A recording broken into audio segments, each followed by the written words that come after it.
Wayne, how you doing, mate? It's Maff. You good? Day's finally arrived. Lads, road trip. Yes. What? What do you mean Colleen's coming? You've lost what? Oh, mate. Forget it. Forget it. Hello and welcome to another episode of AskFans TV with me, Maff Brown. But how come you're watching this and not watching Valencia's goal for Man United over and over again on a loop? If I'd have scored that goal, I'd have made it into a GIF and wear it on my face permanently. I've achieved a lot in my life. I've worked under Gerard Houllier, I've written jokes for Vic and Bob, I was the first boy in my school to get off Lisa Reed, but they all failed by comparison compared to the wonderful strike from Valencia. What else happened this weekend? Well, we had Super Sunday that started with Chelsea v Arsenal, which was...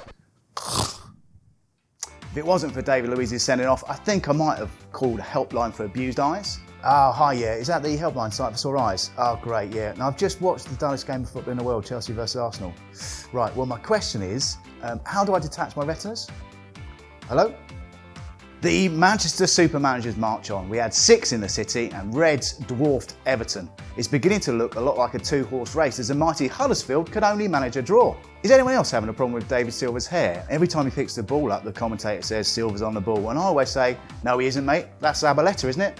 Oh no, wait, he's managed to pass to one of his own players. City have really gone and mastered the midfield this year. Kevin De Bruyne is being elusive to his opponents. He could find space in a middle economy seat on a plane between Gemma Collins and a rag and bone man. Talking of Silva, Watford properly earned their silver medal against Man City.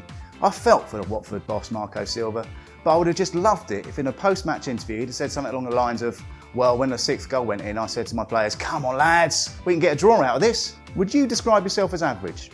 Average at your job? Average in most things you do? Do you go most days being completely overlooked? Don't worry, you too can achieve amazing things. Just look at Gareth Barry. Well done, Gareth, on making the most Premier League appearances.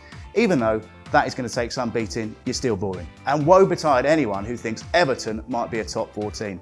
Mourinho made Koeman bite more than a fat kid at M&M World. Koeman responded to Mourinho's flattering comments in his cold, robotic Terminator voice with, you have to be realistic. Anyone who thinks his team's a top 4 team is wrong. Now, some sad news this week. Harry Redknapp got the sack from Birmingham. I know it's not the Premier League, but let's face it, football just won't be the same without him in a job. Think of transfer deadline day. That's going to seem dull. We're going to have to put up with Roy Hodgson leaning out of the car window. That's going to be as exciting as about Roy Hodgson leaning out of the car window. Now then, it's guest time. And this is a chat I'm looking forward to. It's all-round football legend, Ray Wilkins.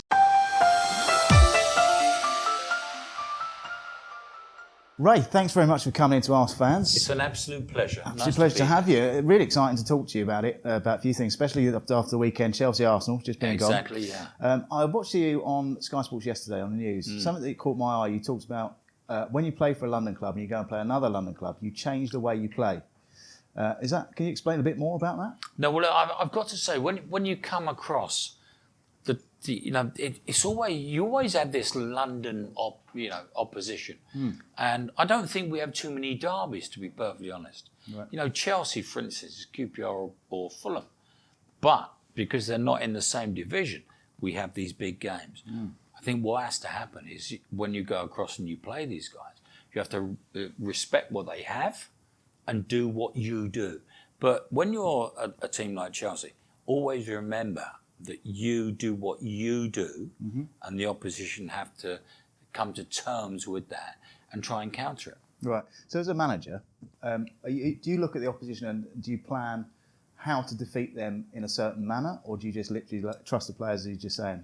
No, I think there's loads of guys out there. When you look at every team, and every team has top quality players down. That's the privilege of being in the Premier League, is the fact that we all have top quality players. And I think when you come across these guys, you'll always notice deficiencies, where they're advantageous, and that's what it is with every one of these teams. Yeah. It doesn't matter whether it's the bottom 4, the top 4, everyone has something where they might hurt you big time. So you have to be very careful. So not only big time going forward, watch out what defensive. The greatest thing in football is what if? What if we lose the ball there? Can they hurt us there? And it's been, I think in the Premier League this year, it's been more noticeable that when people have lost the ball, all of a sudden the counter-attack, and it's killed them. Yeah, absolutely. With Arsenal as well, particularly. And when you mentioned as well, you don't think Ozil will get back in the team. No, well, I don't think he will, because I think the way he set himself out on Saturday, Wenger, I think he did it remarkably well. No, I'd only play Ozil at the Emirates, personally. Right. Personally, I would, because away from home, you have to fight. You have to fight as 11. Yeah. You can't fight as 10. And he's Ozil is a wonderfully gifted footballer, and don't get me wrong. Yeah. No, I love him to pieces, but you have to work for the team. Yeah. And when you lose the ball, get yourself back and start working for the team. If you looked at the team on on Sunday, they were fantastic. They had a fantastic work ethic. Xhaka never left the front of the back four. Ramsey went off and did what he did. They didn't play Sanchez, didn't play Ozil. Yeah. They did well. Yeah. It's quite a bold statement to leave out one of the biggest players, though. Not too concerned. Right. He has to conform to what's happening within the team. Yeah. You don't think he's a big enough luxury to no, you go can't. out? I don't think there's too many luxuries in world football, right. to be perfectly honest. Yeah, yeah. To be able to say, just do what you do. Yeah. You can't do that. So Bobby Robson was manager when you were playing for him under England. Was he technically gifted? Was he an incredible manager in that side of things? No, Bobby's main advantage was the fact that the way he treated people. Yeah. He had everybody that would run through a brick wall, honestly. You know, Don Howe was the brains behind what we did. Yeah. No, so Bobby was just an outstanding fella.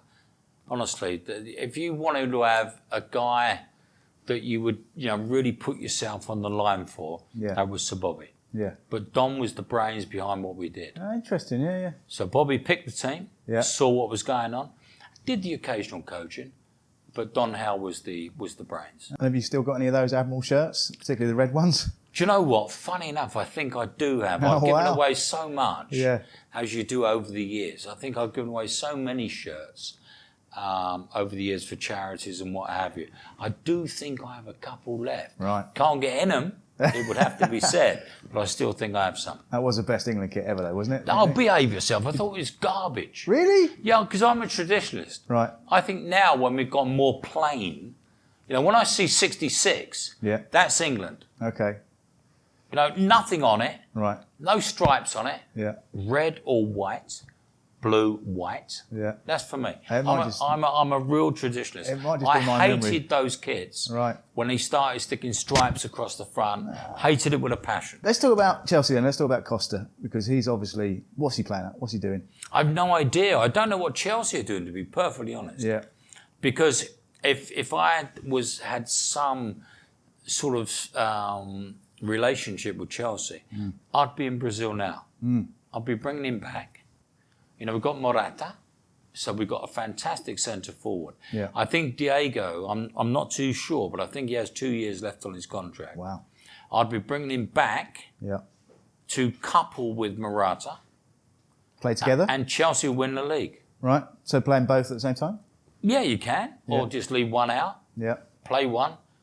But the thing with Costa, Morata, for me, is a better footballer. Right. When the ball comes in, he receives it better, and he has that ability to play with the football. Costa, I don't think, is fantastic with the ball. If he gets above the width of the penalty box, I think he struggles. Yeah. But when Morata's there, he's in, and he caresses the ball, and he uses the ball well. But for me, Costa is the beast. If he comes back in, they'll love him to come back in. You've got one off the bench, one playing. Or two playing, one pulled off, back sure he goes on. So you don't think the dressing room is what it used to be? You don't think it's self-policing anymore? Nowhere near it. No? Nowhere near it. The dressing room is the most important place in any football team. You ask anybody what the situation is. Don Howe once said to me, many, many years ago, he said to me, Ray, the most important thing is your senior players. Right. If your senior players work within the group, the team might be successful. Going to Milan, because that was quite forward thinking in the 80s. The players didn't really go abroad that much, did they? No, they didn't. We had a couple of guys that were abroad, but when I went in 84, Man U, we just lost to Everton, and I got a message from my good lady saying, Ray, get yourself to the airport. Martin Edwards wants to see you. So I got myself to the airport, and as I walked in, there was all this delegation from AC Milan. I thought to myself, what on earth are these guys doing? And with that, Martin said to me, he said, look, Ray, we've agreed a figure. We're not going to let Robbo go, but we're going to let you go. Right, okay. So Robbo, I think, was 3 point or 5 point something, whatever. And I was 1.75 million. So obviously I was the cheaper option. And AC Milan decided to come for me. But having talked to him, I left and I went to AC Milan. And it was an amazing experience. The difference was the food, the physical side of it. And I walked in and we all had our fat measurements done, and I'm talking back in 1984 now. Yeah. And the fitness coach, when he said, we got a fat boy. Because I'm feeling in good form, so I'm looking around. Like, who's the fat boy? It was me. Talking about Haley. It was me. Yeah. Wow. It wouldn't have been Mark. Mark was lean. Yeah. He was lean and mean. It was me. I was the fat boy. So I went out and I worked extremely hard on reducing that fat level. And I've never been fitter. When I come back and played for England, I felt so fit, it was almost embarrassing. I also read that you said that you thought David Luiz wet himself against Arsenal. Were you not impressed? I'm impressed with David Luiz when he plays in midfield. I thought when he played against Tottenham at Wembley, I think that's his position. And that's the way I feel about David. It's not as if I don't like him. I don't know him as a guy. But what I would say is that when he plays, he's got a mistake in him all day long. And that frightens me. Because when you're playing at the back of that defence, you can't make a mistake. When he steps in midfield, I'm okay with that. Because if you make a mistake there, you've got another line of people to go through. But I'm just not a lover. Who would you say at the moment's got the best squad in the Premier League? Best squad in the Premier League, I'd go Man U. Strong, physical, aggressive. It's a typical Jose Mourinho squad. What he takes off, he puts on. And when they sold Matic to Jose, I could not believe the fact that they'd done that. At £40 million. This is a guy, and I've got to say, when he was a younger man playing at Chelsea, I was one of the instigators of releasing him. He was half the size. He never contributed. He was insipid. He went to Barcelona. He's come back twice the guy, physically, and he just kicked me up the backside. But I've always said to players when they leave, please come back and make me look silly. He's one of the ones that has done so. And he is absolutely brilliant. And I cannot believe that Chelsea, okay, Bakayoko's okay. Going to take a year to settle in. We've got this guy already made alongside Kante. And we've let him go. Now, you worked under quite a few managers. Who was the best one that you worked under? Ron Greenwood. And you feel that because? I've always thought it's not so much about the tactical situation. Because when I was with Ron, we were playing at international level. So you all have that ability to play at that level. But man to man, as a bloke, he was different class. Right. He'd just come and talk to you and he'd say, look, Ray, it's not quite happening, is it? And I'd say, are you sure, Ron? And he'd go, yeah, I'm sure, Ray. So you're not going to play tonight? I was choked. And with that, Ron would walk around and tell people they were playing or not playing. So if you played the game before and you saw him walking towards you, you did a long stride towards the other corner. And you could see Ron actually switch on his axle and start walking towards you again. And you thought, oh, Ron, you're doing me. Your time at Rangers, was that enjoyable? I've been a very fortunate man in that wherever I've been, I've absolutely adored it. You know, Rangers was something I walked into. I was playing at Paris Saint-Germain in front of a shepherd and his dog in the third division of the French league because there were two better players. Gabriel Calderon and Savet Susic were playing in the first team. We could only have 2 players playing at the same time. So I wasn't good enough to get into the side, which was unfortunate. So I was playing in front of a Frenchman and his dog. When Graham came for me, I just jumped to play. Ali McCoist must be fun. Is he fun or is he a bit of an idiot? McCoist is one of the funniest men that I've ever met in my life. One of the most intelligent men I've ever met in my life. And when I used to walk into the dressing room, I used to have David Cooper on my left-hand side, McCoist on my right, and I sat in the middle. David was one of the driest, wittiest people I've ever met in my life, and one of the best players also that I've ever played with. He could pass, he could move, he could dribble. Wasn't quick, but McCoist was so loud. He was a genius at what he did. I went in one day, I've got to say, and Mr. Holmes was the chairman at the time. And I walked in jeans, collar and tie, and a jacket. And I said, Mr. Holmes, good afternoon. And he walked straight past me. So a couple of days later, I said, Mr. Holmes, what was the problem? He said, Ray, you had jeans on. Jeans do not come into Ibrox. I said, my apology. I apologise. He said, forgotten, done. Out, gone. But that's the way you have to treat the situation. And I loved it. To be perfectly honest, I thought, my word, we have got a club here. And when I say big club, it's global. Jurgen Klopp, let's talk about him. You a big fan of his? Do you rate him? Love him.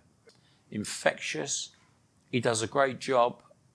The only thing with Jurgen is so attack-minded, as he was at Dortmund. I fear in the Premier League, he'll get caught out. Crystal Palace just sacked Frank de Boer after 4 games. That's quite harsh, isn't it? It's a tad harsh, isn't it? You know, like Frank's a good guy. He was released from Inter Milan in very short notice. Yeah, exactly. But won 4 titles with Ajax and blah, blah, blah.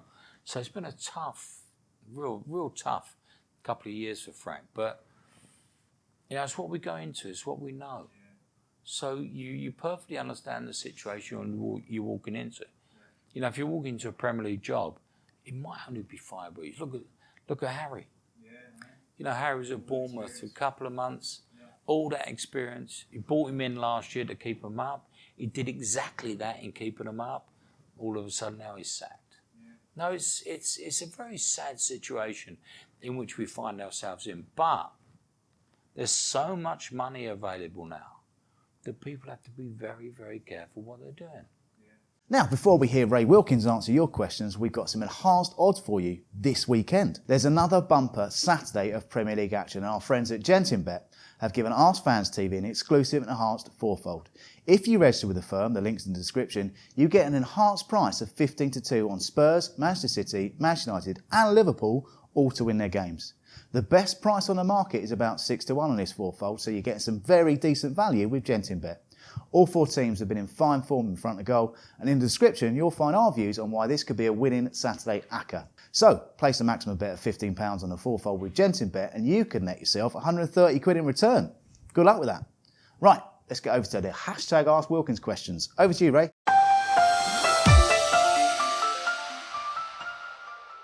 I do apologise. I've got to wear the bins. Age is creeping out. But I've got a couple of questions here. Who was the least enjoyable manager to play for? I would have to say in my career, I played for some wonderful managers. The least enjoyable, it's a tough one, but it might be Ron Atkinson, because he called me the crab. And to be called a crustacean when you're at the top of your game was rather nasty. So I'll go with Ron Atkinson. Who was your funniest ever teammate and any good pranks? No, I have wonderful teammates, as funny as they can be. Pranks-wise, that would be Lou Macari. He was the one that used to cut the toes off your socks, so as you used to pull them through. I can remember going to Manchester United many, many years ago and wearing some Timberland shoes. Now, in the north of England, they'd obviously never seen them because I came from the south. So when I went there, I put them on the floor as I changed. When I came back in the change room after training, the shoes were on the bench. I thought, what on earth are they doing on the bench? As I tried to pull them off, they got 2 6-inch nails right through the middle. That was Makari. So he would be the funniest. Which players stand out as being a nightmare to coach? I've not really had too many players that have been a nightmare to coach. What I would say is Gabby Agbonlahor at Aston Villa is one of those guys that should have been so much better than what he actually was, because he wasn't prepared to listen to a lot of people that gave him great advice.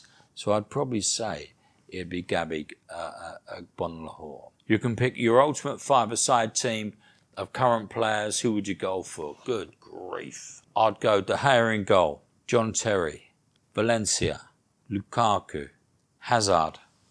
There you go. That's my ultimate five-a-side team. What will the top 4 be in the Premier League? I don't think there's going to be too many changes, to be perfectly honest. I see Manchester City and Manchester United fighting out for the top 2.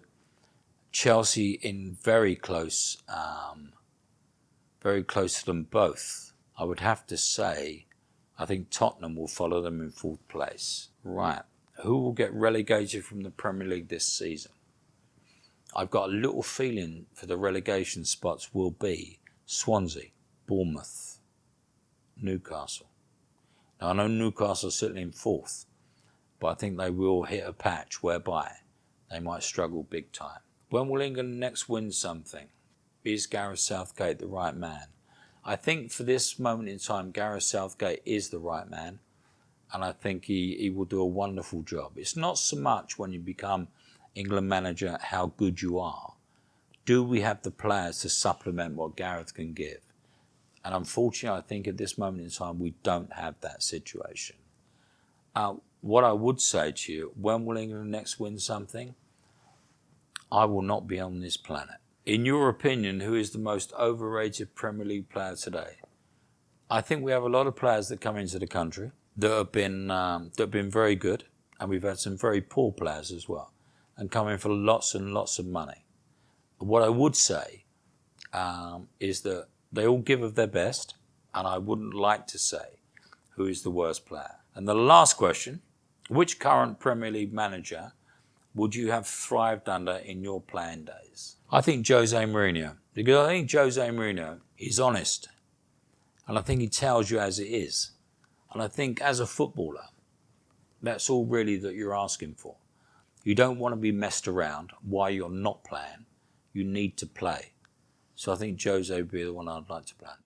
That's all for this week's episode of Ask Fans. Check out our social media, Facebook, Instagram, Twitter, and of course our website, askfans.co.uk. Please remember, if the gambling gets too much, just stop, gamble away. Thanks for watching, and we'll see you next week.